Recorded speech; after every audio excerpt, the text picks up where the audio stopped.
Well, a lot of energy this Wednesday afternoon from Nigeria. Talking about the GMT time is 1 p.m. GMT plus 1 West African time right here from our studios. And of course, it's SOUQ Sports. A lot of energy from the studio behind the camera and of course from the MCR. A lot of energy ahead of the show. And I'm feeling very infected with it. But then, just to let you know, it's a couple of days to the Paris Olympics. We're going to be doing an overview of some of the Nigerian athletes who you should be looking out for. Some of the categories Nigerian athletes will be participating. And of course, we'll take a look at the local scene, the NPFL, where some monies have exchanged hands and some moves have been made. We'll bring you up to speed with that right here on the show, as well as some of the sporting stories making the rounds. We also have a segment called Rumor Has It, as well as Sports Business. Glad to know you're the other end, watching and enjoying, well, yet to enjoy what we're bringing to you, for sure. That's going to be a great time if you stick around. My name is TC Barra, and it's a pleasure to be your host alongside none other than the delectable usual suspect, Juvie. Yeah, thank you, Jumape. Juvi, we're on to the road to Paris. Yeah, Jumape, Kipe, Kabam Bam, Juvenile. All right, man, don't be scared. All right, I'm not in Paris yet, but a great deal of me has changed. My language, Jumape, Juvi, you hear more of the French from me because I'll be Juvie, tu reporting. parles français? Bon, j'ai oui, non, c'est ma base. All Tu right, ne man. peux pas comprendre. Oh, comprende la so. I will just keep it locked. It's French. It's, It's a French here, right? I'm not really integrated yet. Hopefully next week I'll be there. Over the weekend we'll be having fun from the Olympics. And like Tisi said, it's going to be fun. Yeah. Romo has it. Stuff is happening already. And Tobi Amusan is already in the news for the very good reason. So we'll bring you up to speed with what's happening right now. Don't mind Kelvin. He's on the way to Paris as well. Every other person you don't see is on the way to Paris. Je m'appelle TC Barra. Je suis heureux. And of course, I just needed to put Jimmy on the spot and hoping that he can understand. Tu comprends? Oui, oui. Oui, très bien. All right, so we'll go in and let you know that Murray is confirming that he'll be retiring after the Paris Olympics. A former world number one and three-time Grand Slam title winner has confirmed that he will retire, closing another chapter in tennis's golden age. Ranked 21 and playing with a metal hip since 2019, Juve, Murray has suffered ankle damage this year, underwent a surgery to remove a cyst from his spine that ruled him out of the singles of the Wimbledons, and instead he played the doubles with his brother and was defeated in the first round, sadly. But then this is a man who's struggling, but then he thinks he wants to go on. He won gold at the 2012 Olympics on an emotional day at the All England Club where he defeated Roger Federer, just weeks after he had lost the Wimbledon final to the Swiss on the same court. And now 4 years later, he defeated Juan Martin de Potro to become the first male or female player ever to win 2 Olympic single golds. The Olympic tournament, as we know, is commencing on the 27th of July, the end of a chapter, Juvie Ofiene. Yeah, the 4 Musketeers, all 5 thereby, Andy, Novak, Roger, and Rafael, Yeah. the 4 of them. And so I think it's apart from Djokovic right now, he seemed to be the the last, not the last one before the last. So it's a painful one. The English community already are mourning his exit. Even before it happens. Yeah, because they don't seem to have any other person right now, man, as it is. So, but it's a beautiful one. He played the game well. He saw great parts of it, and I'm happy for him. But at the age and with the consistent injuries here and there, I think the best move is what he has done already. Take a retirement and retire when the ovation is loudest. And we must understand that for everybody, you cannot be young forever. Forget that song, Forever Young. You can, even when you have the elixir of life. How long do you think you will be doing this? Broadcasting. If I had to put you on the spot. This I could do till my dying day. Because Okay, so fatigue doesn't come into question. no, it's the experience you bring in, man. It's like you're watching every other big name out there. Yeah. I mean, they do it like almost forever. Yeah. Well, another person who is pulling out of the Olympics because of extreme fatigue, we've heard, is Tour de France winner Tadej Pogacar. He's pulled out, completed his victory in this year's Tour by taking Sunday's final stage. You know, we talked about it Yeah. 2 days ago with a time trial to win the illustrious 3,498 kilometers race for a third time. Tadej has decided to withdraw for the Olympics due to extreme fatigue, and is confirmed by Slovenia's Olympic cycling coach Uros Mern. He added his 2024 Tour win to victory in the Giro d'Italia in May, and he became the first man to win cycling's two biggest races in the same year since Italian Marco Pantani in 1998. Now, the games start in Paris. You know, on Friday, the 25-year-old was scheduled to take part in the road race on the 3rd of August, but he's not going to be gracing our screens, if I had to use that. Meanwhile, Paralympian Sarah Storey says being selected for a ninth games was a pinch me moment for her. She was named on Monday in a 23-strong cycling squad for Paris 2024. The 46-year-old made her debut as a swimmer in Barcelona in 1992 at the age of 14 before switching to cycling in Beijing 2008. She won the record-breaking 17th Paralympic gold in Tokyo in 2021 in the 6-4-5 road race and moved on to gold ahead of Michael Kenny to become Great Britain's most decorated competitor. But then, unlike in the previous games as a cyclist, she will not compete on the track and will instead focus on the time trial and road race events, which will take place in a city near Paris, trying to get the exact name of that. But all of these are countdowns to the Paris Olympics, which is within earshot, just around the corner. However you want to describe it, I can smell the air. It feels like I'm on top of Eiffel Tower. However, I'm here with you, Lagos, Nigeria.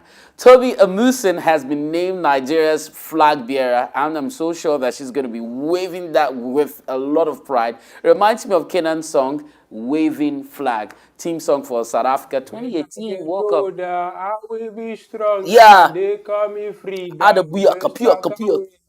So wave, Wave it, come on. so wave. Yeah. Are you done now? Yeah, All right. Attica. Welcome in heavy Olympics, man. It's the spirit. Actually, unofficially, the Olympics starts today. Officially starts 26th. So don't take me there. I don't want to get into that spirit. Just yet. Not yet. Well, the Nigerian Olympic Committee, in collaboration with the Sport Ministry, have announced key moments ahead of the Paris 2024 Olympics. The games are set to officially open on Friday.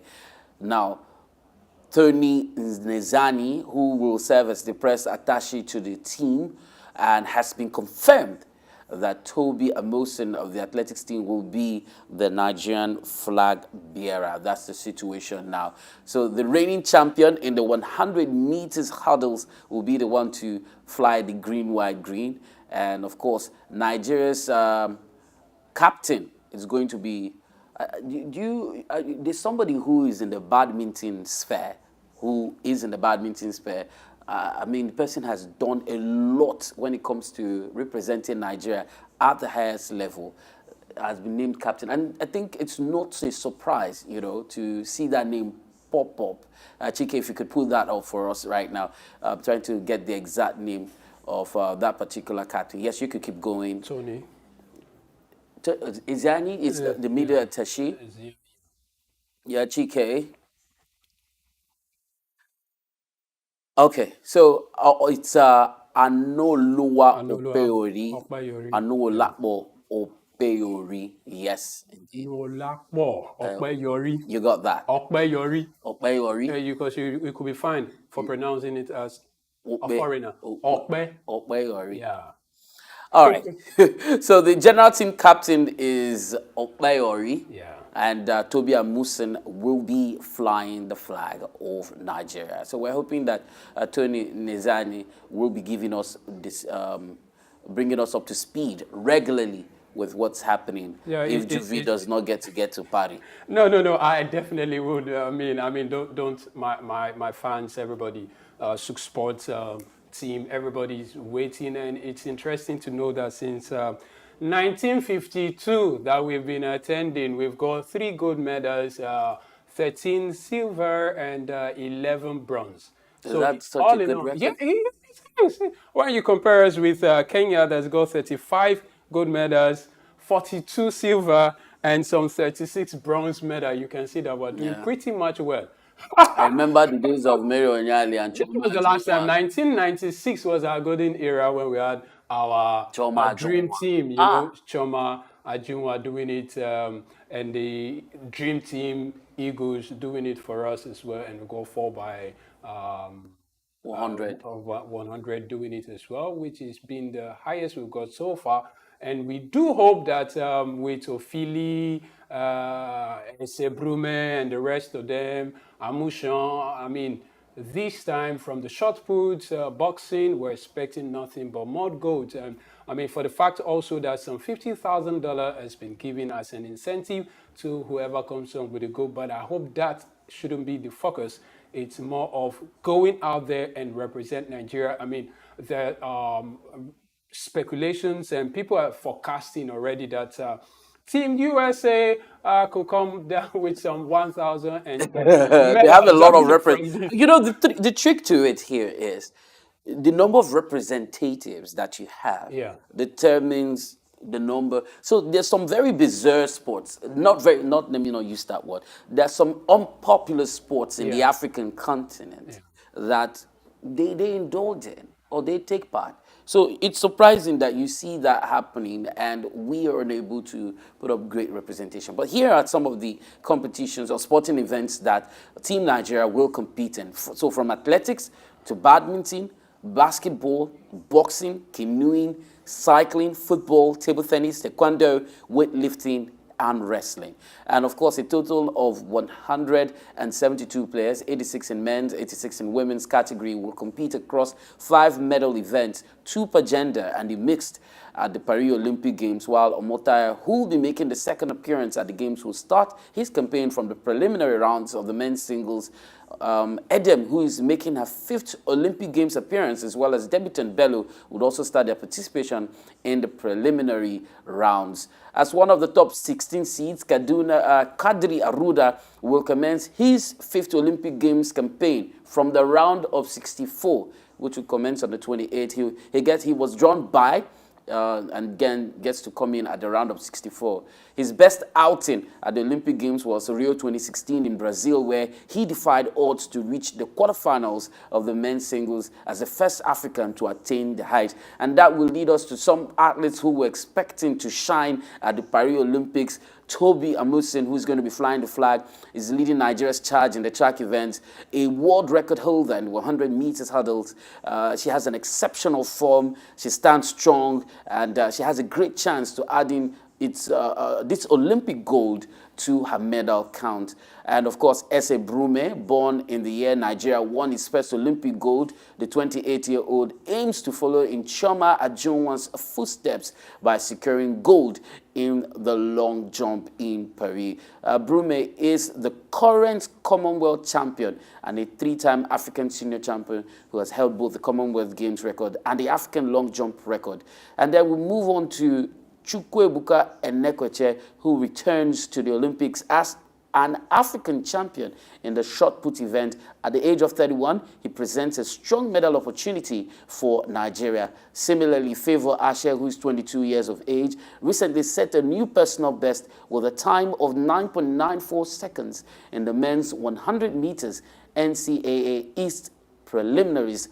Now, this is the fastest time in the NCAA for the 2024 year and the second fastest globally this year. And she's a promising athlete who could make a very strong and significant impact in Paris. And let's look at football as Seshat Oshoala, following the penalty shootout loss to England at the World Cup. There's a lot of expectations from the Super Falcons and how far they can go in the Paris Olympic. The current African Footballer of the Year, Oshoala, is a key player to watch as the Super Falcons aim to make Nigeria proud. And from there now, we'll let you know that the NBBF has released the final team roster for the Tigress, and some very notable names. Leading that is the team's captain, Amy Okonkwo, Elizabeth Balogun, Nicole Enabusi, Promise Amukamara, Marjinatu Musa, and Ifunaya Okoro. We have some of the names there, but then the Nigeria senior female national team, the Tigress, who arrived in Lille, France yesterday for its last preparatory game, will be taking on Japan. The Tigress, as they have dubbed, been preparing and training hard. Of course, you know, Coach Renat Wakama has been doing her own bits to ensure that the girls are prepared, are ready, and will be giving their all. But first, the Tigress face a stern test when they play the Japan female national basketball team by 8 p.m. today in France. I mean, all of these we've reeled out, Juve. There's a whole lot of strong representation. There's a strong representation, right? Yeah, on paper until you. I just like, yeah. You don't even I'm saying- believe that. I do believe. I mean, sport right now is gone past what you have on paper. Sudan, South Sudan, and the U.S. team played 100 and 101. And so after the game, everybody, even Steve Kerr, their coach, was saying, man, I'm giving kudos to these guys. They did quite well. South Sudan has got no indoor basketball place in South Sudan. You know, right now, South Sudan is almost in disarray, in shambles. But these guys are refugees. They brought themselves together, and they've been training, and they could wallop England, Australia, and they gave the US a run for their money. And after that, I mean, Durant and the rest were saying, guys, even Emil, the Cameroonian born, is saying, guys, it's way beyond what you have on paper right now. Even a great deal of the guys representing Team US right now are quite past their, should I say, well, you expect the best from them. So even Nigeria, our girls have played, not so much. The B-ball team, not so much. I do hope, yes, we cannot say even that should be the basis whereby people are weighed, but hey, your preparation is going to tell a lot, because at the Olympics, nobody is playing. I mean, for the WNBA, they were beaten by the chosen guys, the team representing handpicked from the nation, and they beat their Olympic team. I'm saying this because regardless of whatever your record is right now, everybody is going out there. The split second is going to be what determines. At the last female World Cup, we saw what Nigeria did with England. And I think right now, Nigeria is past the Falcons, are past the phase of just representing. We need to get to that finals. If we don't even get the trophy yet, but we should get to the finals, man. Sweden, US, Germany, Brazil, these are the teams to watch out for. And I think we shouldn't just be going there to mark registers. 3 gold medals, 11 silver, 13 bronze medals. It's not so good for a nation with over 200 million people. Is it that we don't have people representing us? A great deal of the Tigress are coming from outside the country to represent us. It's not really good. I'm not saying, hey, we have qualified, yes, but going on forward, we should be thinking the home base guys should give them a run for their money. Let's see what we've got at the home base. But hey, do we really have a team to give these guys a run for their money? We don't. I like the way you keep infusing money into it. It just makes me know that the money is priority, because the prize monies and, of course, the worth of the gold medals, it's something that if we start talking about, you know, it will be crazy. Okay, so it's in the spirit of the Paris Olympics. But before we went on that break, we were talking about an arrangement with a UK television production company, JVC, who have been managing the English Premier League. And what we hear from the sports minister, talking about Senator John Enang, he said that he was in UK recently for a meeting with top MG and JVC officials to take over the production and coverage of the Nigerian Professional Football League, talking about television production for the Premier Football League 2024-2025 season. So the UK-based company is expected in Nigeria any moment, and they will be inspecting some stadiums that will be shootable. Now let's underline that word shootable, and let me bring in Cosmos Chukwemeka, the Imo State chairman of Sports Writers Association of Nigeria. How are you doing? To have you back. Yeah. Okay. You made mention of If the you can hear me, then JVCO. we probably would go on, because we want to find out first and foremost the arrangement with the UK-based company. Do we have shootable stadiums in Nigeria? Yes, I think we do. That's the reason for the inspection. First off, the JVCO is a production company, not like they are the one going to be in charge of the broadcast. Like they already have one talking about Start Times, broadcast partners of the NPFL. But for JVCO, they are coming in as production team, which means it will not be only limited to Start Times, like I mentioned earlier. Once they produce, they can sell feeds to other stations that are interested. So this doesn't really need much. This doesn't really require them to, stress themselves. All they need to do is just inspect some of the stadia, and then they're good to go. Yes, you might say we don't have the kind of standard, but there's always a makeshift. Let me give you an example, like the Danayam Stadium. They usually lack a particular place where you can, set up your camera equipment. But one thing I've noticed over time is anytime a production team arrives Imo, all they do is they make sure that they improvise. So that won't be a problem at all, TC Barra. But this is a good move, if you ask me, a production team, because like one of the partners, the broadcast partners of the NPFL in the just gone by season, they also contracted a production team.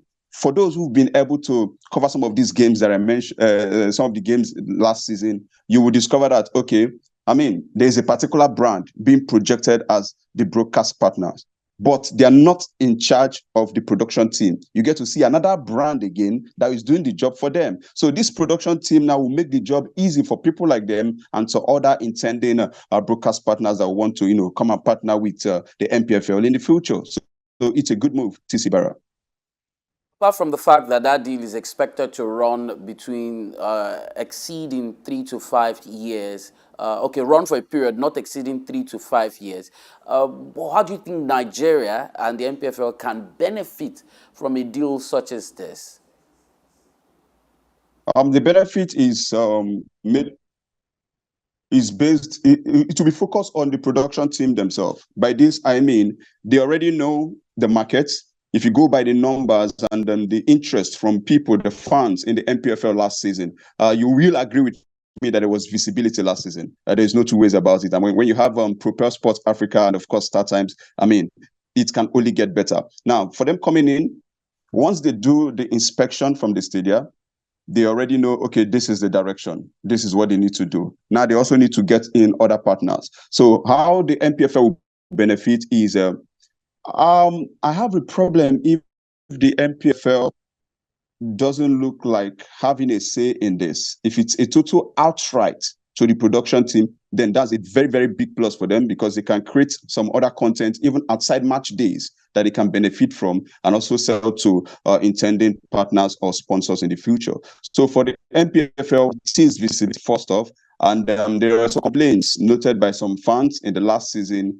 They made complaints about maybe one or two adjustments needed by the broadcast partners. Now, this will help to solve issues and situations like this. So it's a win-win for both the production team, the company, so to speak, and of course, the NPFL. Because if anyone can sit at the comfort of his or her home to assess or view the NPFL, then we are getting here. And it means also that it's more money for the NPFL. I think I like this. I won't lie you. I think I like this. The only disadvantage is if they can get it right because of the environment, maybe because of insecurities and so on and so forth. But aside that, so there's a side to it. I and Juvie, my partner here, we were talking about the fact that last season the game was online.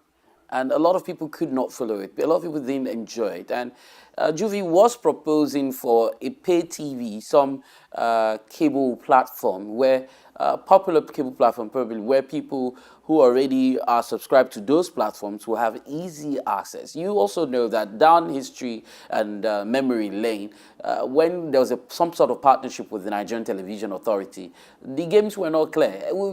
Not like I want to make the NTA look bad or something, but even when they had to cover national games, the production was not crisp and clear. I mean, just like what you're enjoying now. And as such, you would have a lot of people literally not wanting to follow the national team games or probably even the NPFL. Yeah, I get you. But there's something you made mention of at the beginning. You made mention of the experience of JVCO, that they also produce some of the games in the Premier League. That's a plus. That means they understand the business. They understand what it means to, engage fans and keep them glued to their TV set or whichever medium that they are going to use to access, the production. So that's a plus for me. Yes, we know that there were some lapses last season, but this season, if this production team is coming in and they are going to partner with some of the already broadcast partners existing, then it won't be a problem at all. I mean, they've been tried, they've been tested, they are quality enough, so they know how to push out the quality content that we want to enjoy at the comfort of our home. Just before I let you go, the NPFL, most teams have called back their players to camp and they've commenced trainings. We're seeing some movements across the chessboard. But my issue, while I don't want to bore you with the detail or get you entangled in the details, is the fact that some of these, the details of these contracts are not made public. What are your thoughts about that? It's a societal thing. It's the system, where the board of the NPFL doesn't get to protect clubs under the kind of contracts that they sign. So it's more of a systematic problem than just the club just doing whatever they feel like. Yes, the movement has been good for some teams.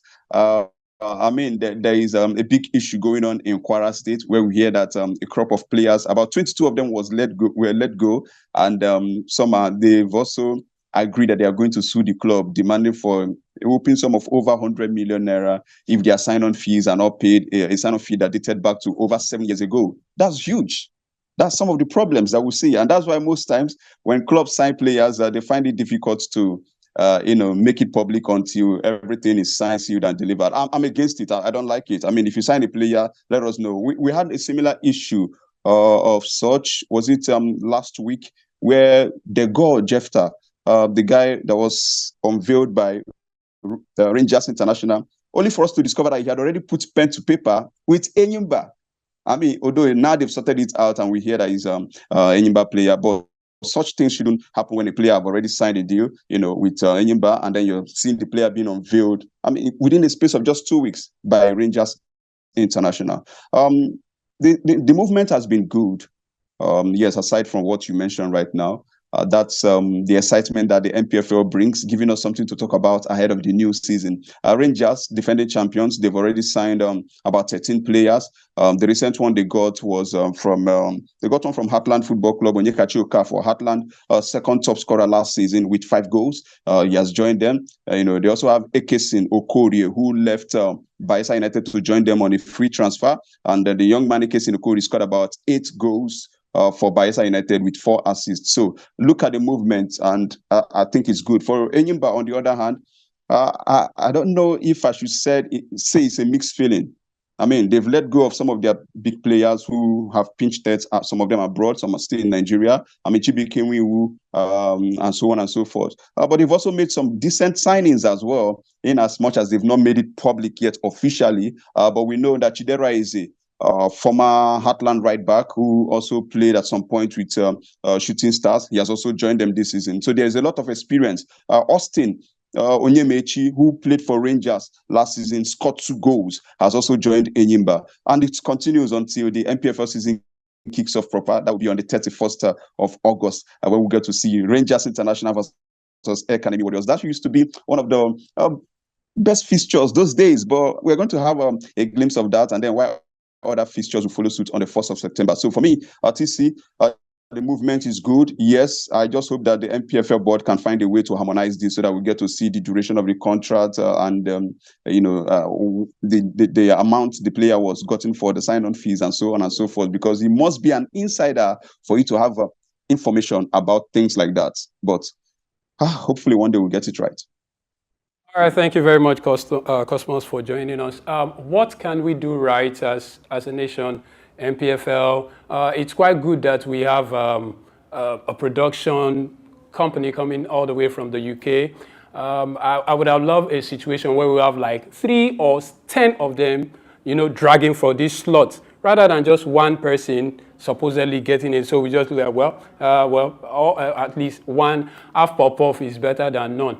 So what can we do better so that we get more people coming? Obviously, if someone is coming or a company is coming from the UK to Nigeria, that means there is something in Nigeria. So what can we do better to position ourselves? Because I'm not sure this is the best negotiation we could get, or this is the best gain the NPFL can get. So what can we do better going forward? And 3 to 5 years, so after this goes out, what happens after that, One thing I must give kudos to the NPFL and the followers last season is that, like I mentioned earlier, is the visibility. It has increased. It's not what we used to have. We saw a lot of people interested in it. Some independent producers, independent journalists, making sure that they carry NPFL and promote it to the best of their knowledge. That is very good. So I must give kudos to every journalist out there, making sure that the NPFL gets the visibility that it deserves. Now, on the other hand, for the NPFL board, why they are also having partnership like this, if it continues, if the visibility continues, less, bad images and bad reports about the league, then it means that there will be more people interested in investing in the league. So it's a baby step. It's not something that we're going to have overnight. But trust me, if we get something better than what we had last season and it continues to grow that way, the NPFL will be a delight of everyone, every company, and even sponsors. All right, thank you so much, Cosmos Chukwuemeka, Chairman, Imo State Sports Writers Association of Nigeria. We really appreciate you finding time to have a conversation with us and looking forward to more engaging conversations such as this in the near future. Thank you very much, TC Barra.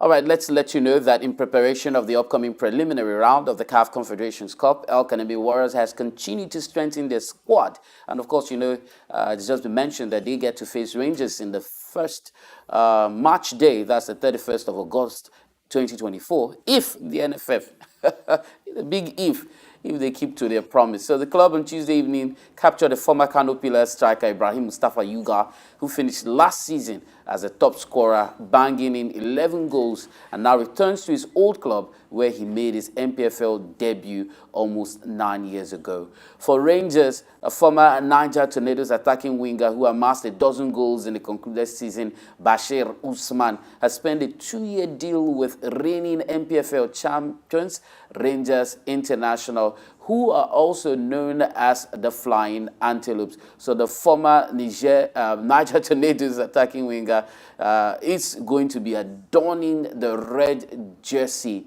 Fast-paced winger who, by the way, was on the searchlight of a number of clubs. A number of clubs were on the searchlight for him, several clubs within Nigeria, and of course, he put pen to paper at the club's corporate office. So we'll move on now from there to some other signings and big money moves. It's Edward Greens, who has moved to Rivers United as the assistant coach of Rivers United. Is there a confirmation? I was trying to get the media officer of Rivers United. We have not gotten confirmation if it just feels like we're not certain of the former Nigerian coach going to Rivers United. Affinity. Yes. Well, just like you said, a great deal of information are shrouded in secrecy, so we can't even say for surety that such and such is happening, and so we'll just keep our fingers crossed and see what happens before the league eventually opens 1st of September. So let's just keep all our fingers crossed, and we'll just stay back and report only what is happening. So, and as the team prepares for the Olympic, I think the Olympic, before we're done with the Olympic, we'll get more details about this, knowing that King James will be representing. I mean, will be flying the US flag, and Kenya has got a great number of athletes already. I mean, everybody's prepared for the Olympics. So NPFL, we hope everything is sorted out, nothing is shrouded in secrecy, and the journalists can just do what we need to do by projecting the right image. So I think that's where it is for now from my end. Well, Lobby Stars have adopted Abubakar Tafawa Balewa Stadium in Bauchi State as their new home ground. Their stadium in Makurdi is still on the renovations, and as such, the Pride of Benue will be playing their home game at Abubakar Tafawa Balewa. Last season, they played in New Jos Stadium in Jos.